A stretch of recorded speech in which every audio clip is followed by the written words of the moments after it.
बहुत समय पहले की बात है। भोलापुर नाम के एक छोटे से गांव में ब्रिजपाल नाम का एक ब्राह्मण रहता था। ब्रिजपाल बहुत आलसी स्वभाव का था, इसलिए वह मेहनत की कमाई करने से बचता रहता था। ब्रिजपाल की पत्नी करुणा भी उसके आलसी स्वभाव की वजह से बहुत परेशान रहती थी। अरे करुणा, थोड़ी दूध में चाय पत्ती डालकर देना, और वह पूरी सब्जी जो भंडारे से आई थी वह भी बची हो तो साथ में गर्म करके दे देना। आज भूख कुछ ज्यादा ही लग रही है। भंडारे का प्रसाद खत्म हो गया है और दूध भी नहीं रखा है। तो कोई बात नहीं, मैं बाजार से खरीद लाता हूँ, मुझे पैसे दे दो। क्या कहाँ पैसे? तुम्हें क्या लगता है मेरे पास पैसे हैं? घर में एक फूटी कौड़ी भी नहीं है। अब पैसे के लिए भगवान ऐसे बिस्तर पर बैठे बैठे रोटी नहीं परोस देंगे। वह भी तुम्हारी तभी मदद करेंगे जब तुम मेहनत करोगे। नहीं, नहीं, ऐसी कोई बात नहीं है। देखना, एक दिन शिवजी खुद मुझे ढेर सारा धन देंगे, क्योंकि मैं उनकी पूजा करता हूँ और उन पर बहुत विश्वास करता हूँ। चलो, मुझे बहुत नींद आ रही है, मैं थोड़ी देर सो रहा हूँ। जब कुछ खाने का बना लो तो मुझे उठा देना। शिवजी भी ऐसे धन दौलत नहीं दे देंगे। भगवान को प्रसन्न करने के लिए तुम्हें मेहनत करनी पड़ेगी। करुणा की बात ब्रिजपाल को घर कर गई। कहे तो करुणा सही कह रही है। अगर मैं जंगल में जाकर तपस्या करूं तो शिवजी मुझ पर प्रसन्न हो जाएंगे और मुझे ढेर सारी धन दौलत दे देंगे।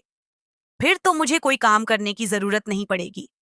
मैं सारी जिंदगी आराम से बैठकर खाऊंगा। चलो, मैं जंगल में जाता हूं और तपस्या करता हूं। अगले दिन सुबह, अभी दिन भी नहीं निकला था कि ब्रिजपाल नहा धोकर तैयार हो गया और जंगल में तपस्या करने जाने लगा। तुम इतनी सुबह सुबह कहाँ जा रहे हो? आज सूरज कहाँ से निकला है? करुणा ने पूछा। अरे, तुम ही तो कह रही थी ना कि मैं तपस्या करने जाऊंगा तो शिवजी मुझ पर प्रसन्न होंगे और मुझे धन देंगे। तो बस, मैं अब जंगल में तपस्या करने ही जा रहा हूं। अब तभी लौटूंगा जब शिवजी से मुझे धन प्राप्त हो जाएगा।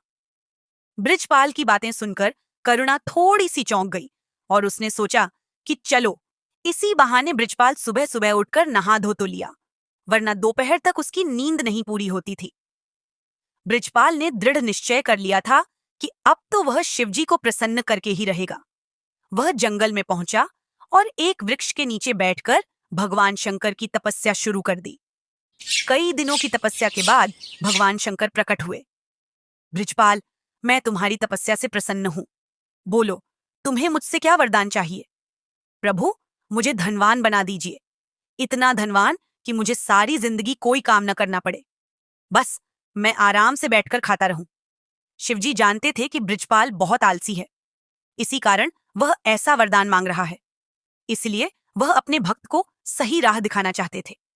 शिवजी ब्रिजपाल से बोले, ब्रिजपाल, तुम्हें जो चाहिए वह मिलेगा, लेकिन उसके लिए तुम्हें मेरी एक शर्त माननी होगी। प्रभु, धनवान बनने के लिए मैं आपकी कोई भी शर्त मान सकता हूं, बताइए। ब्रिजपाल, अब से 1 महीने तक तुम्हें रोजाना जिस घर से भी न्योता आए वहां जाकर हवन और पूजन का कार्य करना है। और यदि कोई न बुलाए तो तुम्हें स्वयं घर घर जाकर पूछना है कि उन्हें कोई हवन या पूजन का कार्य तो नहीं करवाना, और उसके पश्चात तुम्हें जो भी दक्षिणा मिलेगी वह तुम्हें मुझे लाकर देनी होगी।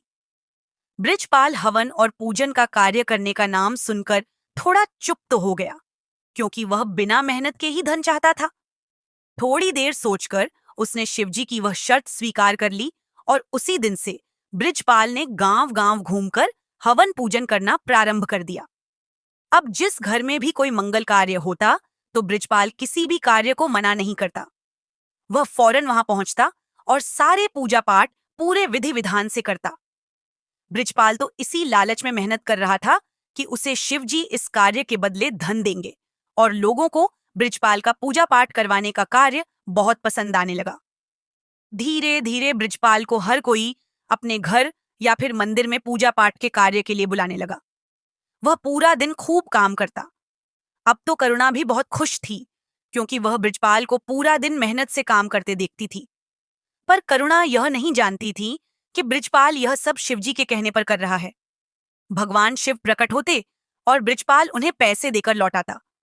धीरे धीरे 1 महीना बीतने लगा। बृजपाल को बस उस दिन का इंतजार था जब शिवजी उसे धन दे। सुनो जी, मैं बहुत खुश हूं। तुमने आलस का त्याग कर अब मेहनत करनी शुरू कर दी है।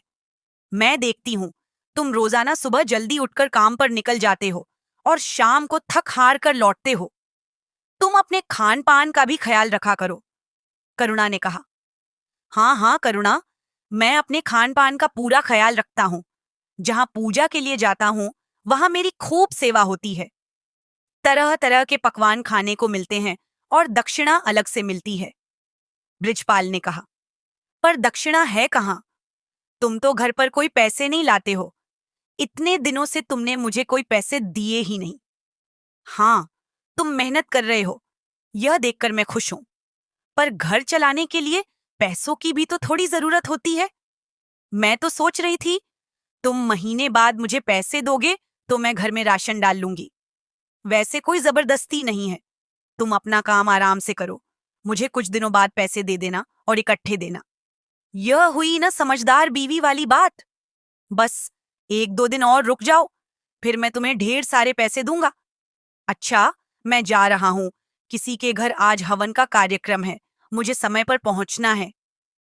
और फिर 1 महीना पूरा हो गया।